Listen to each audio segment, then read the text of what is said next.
Our only review of the day is going to be for Cowboy Bebop, but not the show, the movie here. So Cowboy Bebop did have a movie, one and only movie that it had. Um, and this takes place between episode 21 and episode 22 of the anime. Cowboy Bebop, legendary anime for a lot of people, one of the GOAT animes. Um, really high up there, legendary. Anytime there's any list of like what is the best anime of all time, usually Cowboy Bebop isn't that far. It's usually 5 in the top 5, top 10 there that you have it. So yeah, what is Cowboy Bebop about? Well, you have these group of bounty hunters, Spike, Jet, and you also have Faye, and you do have Jet. And hello there, Whitney. Yeah, glad for you to stop by. Thank you very much. And you also have the super hacker genius there as well. That's also in this Ed. And I mean, I know there was the live action series. Don't watch the live action series. That's not very good. That is on Netflix. Don't check that out. So the reason we're doing a review for this is the fact that they actually re-released this animated film in theaters there, so people could check it out. I didn't get a chance to see it in theaters. I just watched it at home myself there. But Sage, you actually did see it in theaters. Was there a kind of good crowd there with it? It was pretty light. I'd say there were maybe 12 people in there total. 12 people? Okay, nice. Anybody have any Cowboy Bebop gear on or anything like that? Anybody come Not out? that I could tell. Okay. Yeah. So, like I said, it's about these bounty hunters, and they, kind of have somewhat of a burgeoning alliance, friendship, hatred of each other at times. You have Jet in this, who really tries his best to keep everybody together. I mean, he's like a mother almost. Like, he really like people always coming and going, leaving the door open. You know what I mean? I'm supposed to just welcome them with open arms. Um, so and when you watch the anime, you get much more, explanation in their backstories, kind of where they come from, everything like that. If you actually watch the anime, and I highly recommend checking out the anime if you can. Very short. It's only 20 something episodes. Really, really short anime there. So it's not like something like One Piece where it's gazillion episodes and it's still going. Like you can watch it That's in a weekend there. Oh, go Yeah, ahead. it says what it says and then it gets out. Yeah, it says what it says, and then it gets out. So what's happening in this movie? So there's a terrorist, a new antagonist on the scene, who also his name starts with the letter V. There as well. You have Vicious, who's in the anime, who's the main antagonist, but here you have a villain named Vincent. So there's a terrorist explosion that releases deadly virus on the masses, and it's up to the bounty hunting Bebop crew to catch the cold-blooded culprit, and that is Vincent in this case. And even kind of design wise, I think Vincent does share a lot of striking similarities to Vicious here and kind of thing. Like, and also you do have a case like when they see this future, because the future in this world of Cowboy Bebop is not necessarily, I wouldn't classify it as dystopian, but it's very war torn. You see that there's been numerous of wars kind of going on. They mentioned like people who are like who fought on the war, like on Titan, I think it is, or Mars Mhm. there, various wars there, and people do suffer a lot of PTSD from that. A lot of villains in the show you will see have a connection to like the war and that past, everything there in the show. So Vincent is kind of one of another figure of that, of a person who was abandoned after that, and did a lot of kind of terrible things in his past through via the war. He's kind of suffering the consequences for that later in life, and kind of wants to take it out somewhat on people. So yeah, even kind of design wise, I kind of see that there. What do you think about Vincent as an antagonist? I think he's a really good antagonist. I enjoy him a lot. So I think there's an interesting because I agree where there's a lot of similarities between the Vincent and Vicious's characters, but I think one interesting way is that they're different is the way that they reflect Spike and the character arc that he goes through. And I think Vicious in the show is more like an opposite, right? Like the other side of the same coin in the way they behave. And in some ways, I think Vincent reflects Spike's character arc almost more directly in some ways.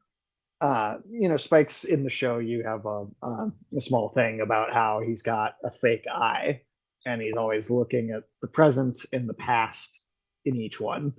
And Vincent's dilemma of kind of not knowing if he's living in the real world or if it's this dream. I think that's a really interesting reflection of that. And also killer English dub, killer voice acting from both of these guys. The listening to Spike and Vincent's conversation scenes in the theater, it's like just bass everywhere from both of those voices. Yeah, a person who voices Vincent is a guy named Darren Norris. He's appeared voice character in in more than 400 films, video games, and television programs there. So he works there. He's been in things like Ned's Declassified. He's been in Veronica Mars, Oh wow. Cosmo. Yeah, as voice of Cosmo, Mr. Turner. There, Fairly Odd Parents. He's also been in. Yeah. I was like Uh, 90% sure I recognized him in Samurai Champloo, but I could not tell you what character it was. so he's been in quite a bit of stuff there, so he continuously works for sure. Yeah. Yeah. So shout out to him there. Yeah. So you have this. So you have he's one of the newer characters that you have in this. Also, another newer character shows up as a woman named Electra.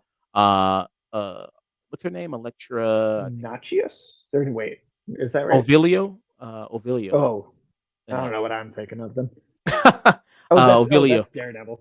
I was thinking of Daredevil. Yeah, yeah. Yeah, she has the same number as, yeah, Daredevil's love interest here, and you also kinda see some bringing up, like, Daredevil of, like, 2 lectures here. You also kinda see that a little bit with this character, like a femme fatale, a little bit figure. Well, actually not really even a film, because a femme fatale mostly uses her sexuality, sexiness there. She doesn't really do that here, in this. And she's also a veteran, of the Titan War, like with Vincent there, so she kinda has a personal stake in things because she has a personal relationship with Vincent. And this is the character here, as you see. Um, and of course, as always, Cowboy Bebop is going to have these interesting fight sequences, set to the jazz music. Let me play a little bit of here.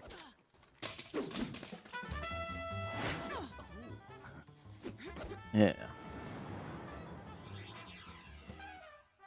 Really well done. I mean, as always, you see there.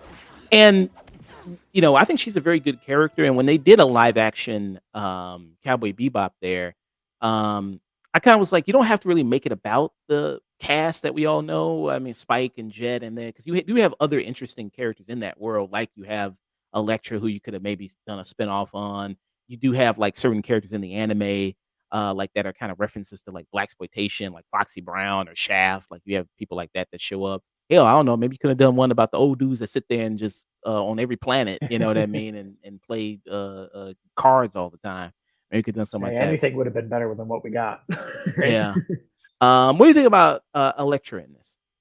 I like her. I think she's strong too. I was trying to remember. It's Jennifer Hale, I believe, right? That does the voice for her. Let me see. Yeah, it is Jennifer Hill. Yep, you're correct. Yeah, big video game. I mean, big animated for sure as well.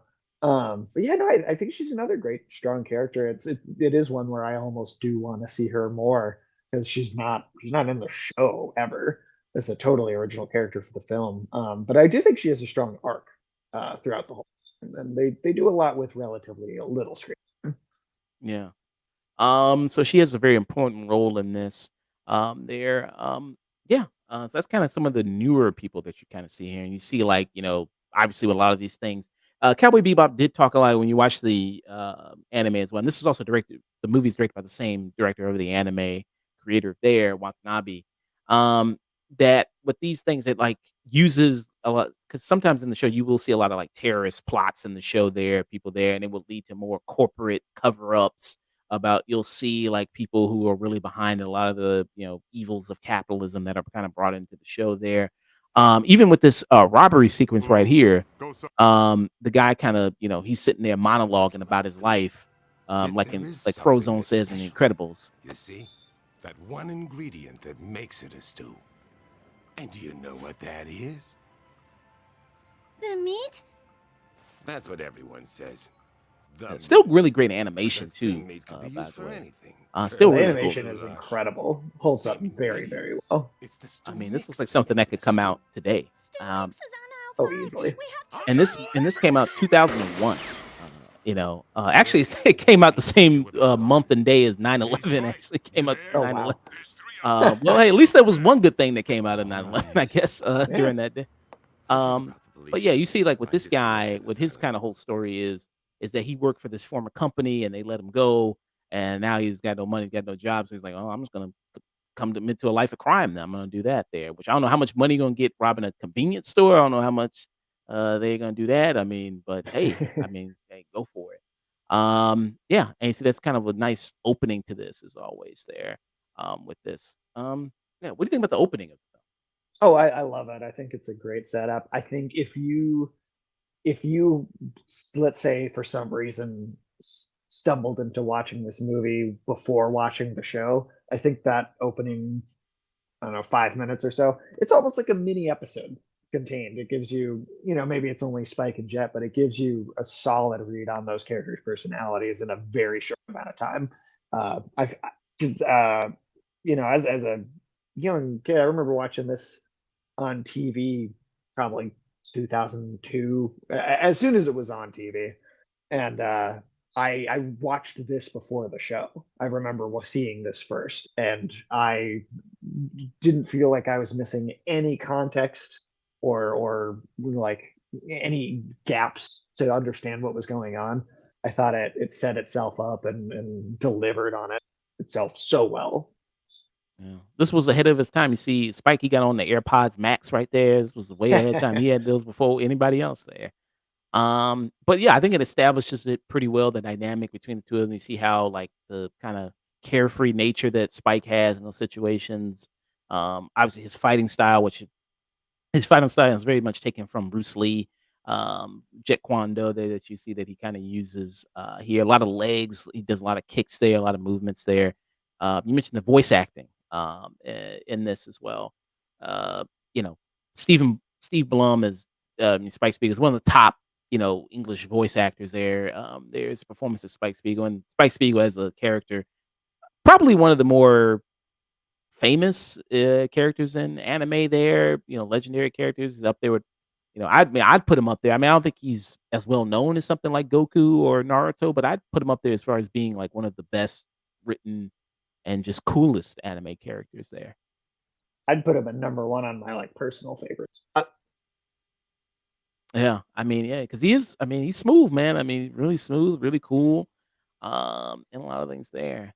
So yeah, I mean, and I think you're right. It does establish the roles of like, both of them right away. Very good at doing that because establishes Spike's nature as kind of as carefree as he is, doesn't really take too much anything serious, especially guys like this. Like he knows he can, take care of guys like this pretty easily. And then also Jet's kind of nature of being very worried and being, very always, Spike, you know what I mean? Always screaming his name, as always, as does always worried. That's a great element here. Do you think with because you see the dynamic of them with Jet, with Spike, with Faye, do you think you feel like at everybody Faye kind of maybe gets not that much time, you think?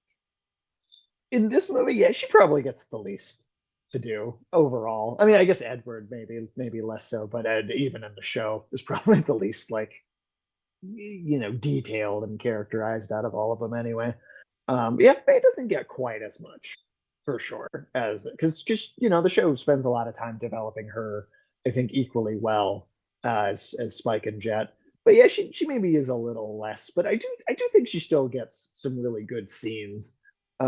She maybe doesn't have an arc so much in this one. I think that's really for Spike, but I don't know if Jet really has much of like an arc, like a character developing arc either.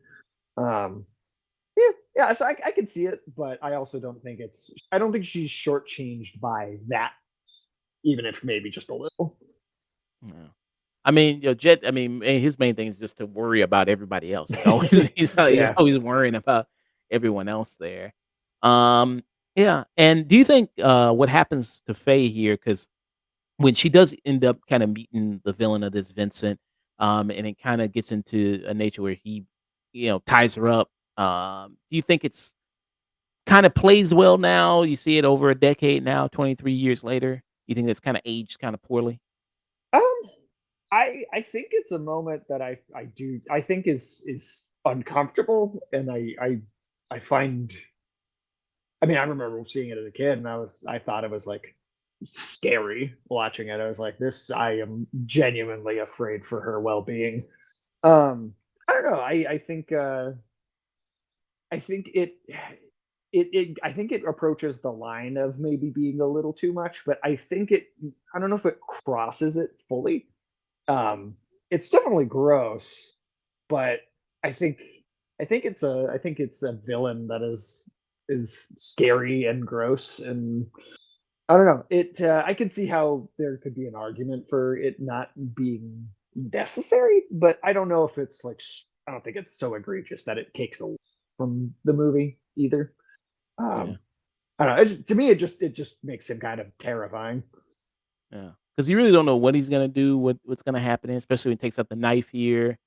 And Very before this scene, he does like force himself on her and kiss her. I mean, it seems to not go further than that, but he does still force himself on her. uh, very kind of reminiscent of something like The Killing Joke or something like that. That's So just yeah, a little bit, yeah. that you kind of see there.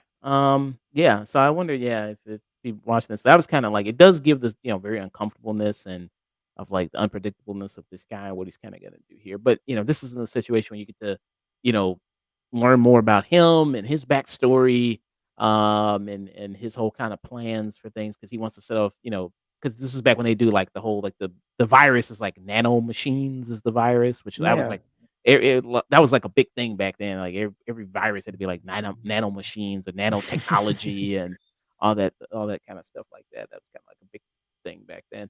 Um, so yeah, I mean, as far as it aging kind of well, I could see some people making the argument it hasn't really aged the best, but it does set up Vincent as a character and give kind of more of his backstory, and everything.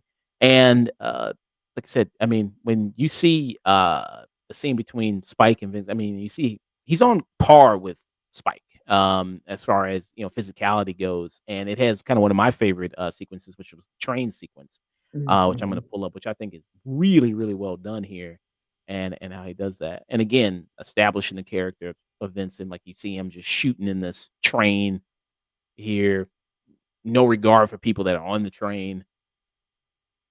Yeah. And you see with Spike, I mean, Spike has to be like the person who's like the most badass guy who gets his ass kicked regularly. Like it's kind of amazing. Like he's always on the verge of death. Like even that was the same way even in the anime where he was like on the verge of death, like almost a lot of episodes there.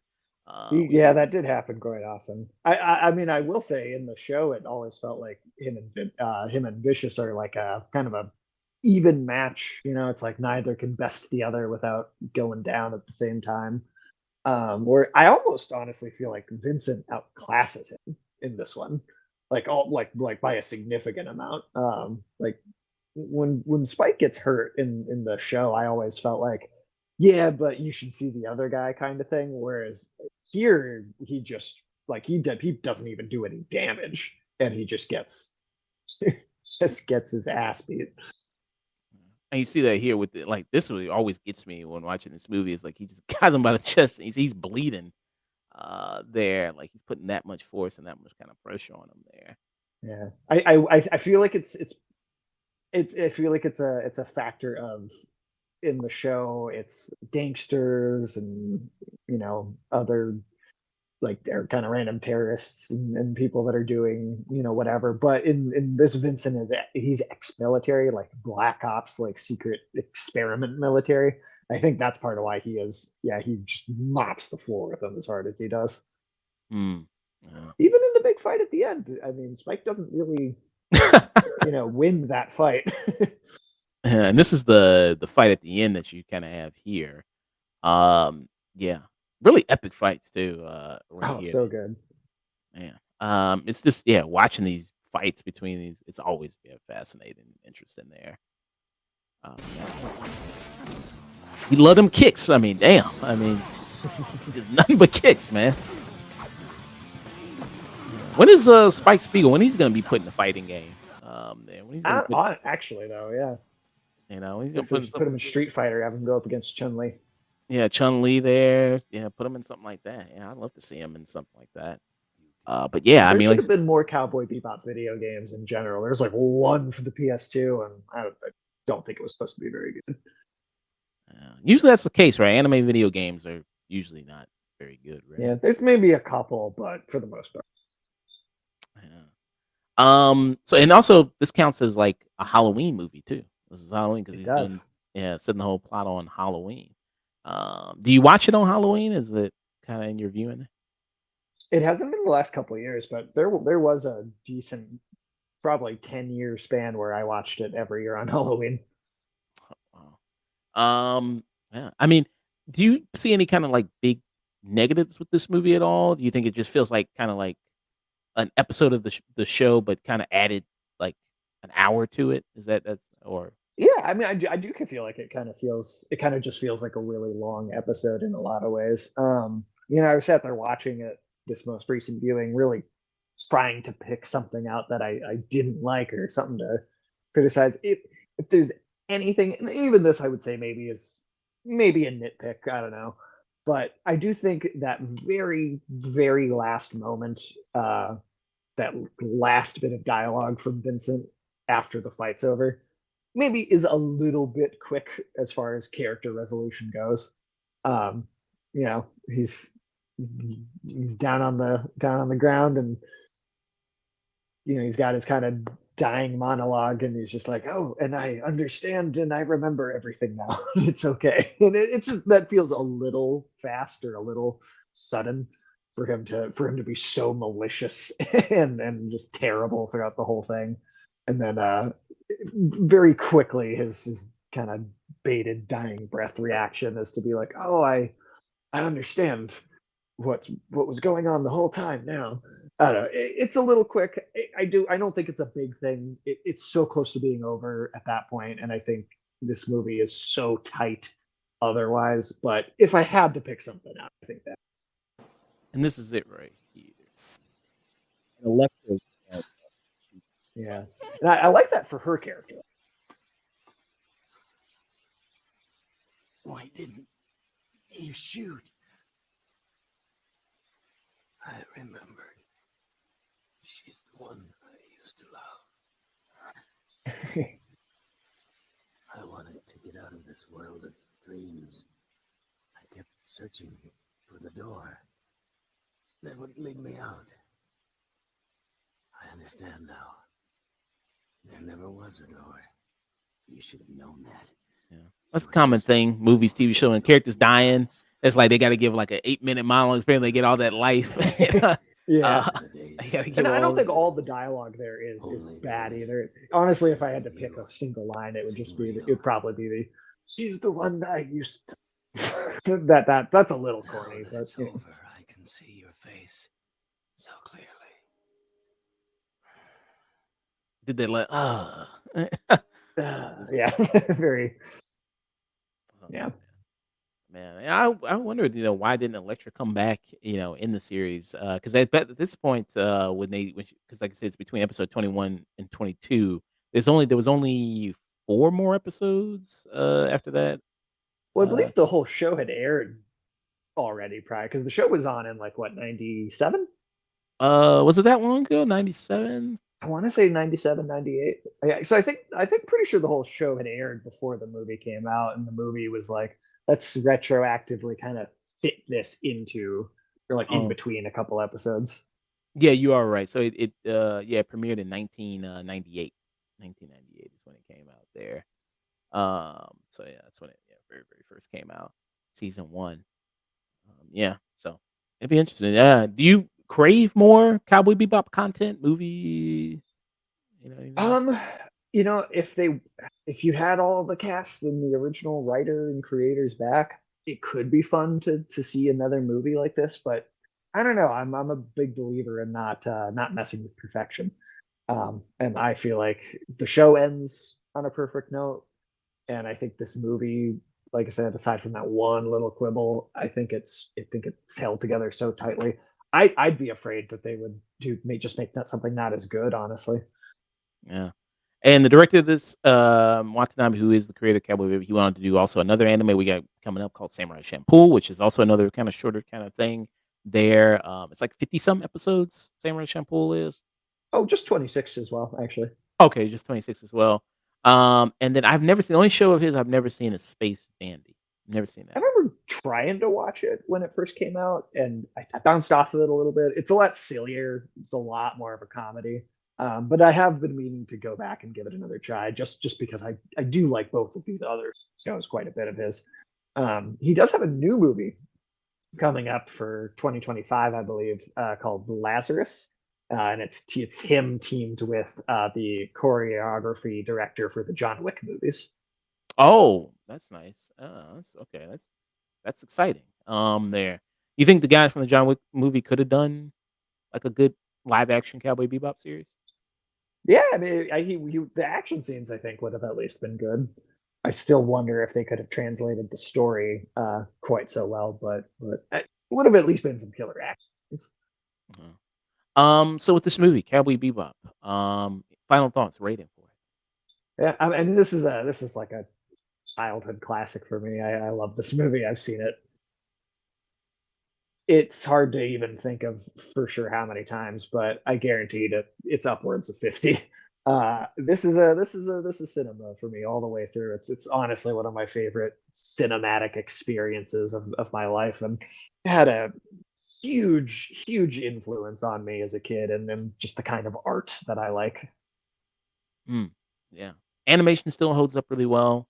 If you are a big fan of the anime, I think you'll really love this. If you've probably already seen this movie already. If you've probably already seen the anime, if you've never seen the anime, good introduction point too. For this to get you kind of used to the style and everything of it and the characters, which I think is very good. Um, yeah, I absolutely really love this a lot. Um, I'd give it not maybe necessarily this is cinema, but I would give it a high peak. I think it is, good because it is bringing back that good Cowboy Bebop goodness there. You kind of fun to remember, and if it's good to watch the whole series, binge it, and then also watch the movie too if you wanted to. It's a good way to kind of experience it. So yeah, absolutely. I think honestly, him with Electra, I kind of like their pairing more than I ever did with Julia more.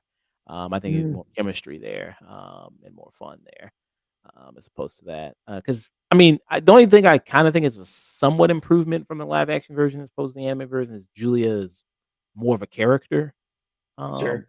other than just kind of being an object there of like Yeah, she's in the anime. She's very much the classic noir archetype of the well, not detective, because I guess, but it kind of plays into that detective love interest noir archetype thing. yeah. So I kind of like that her kind of character better than that. But yeah.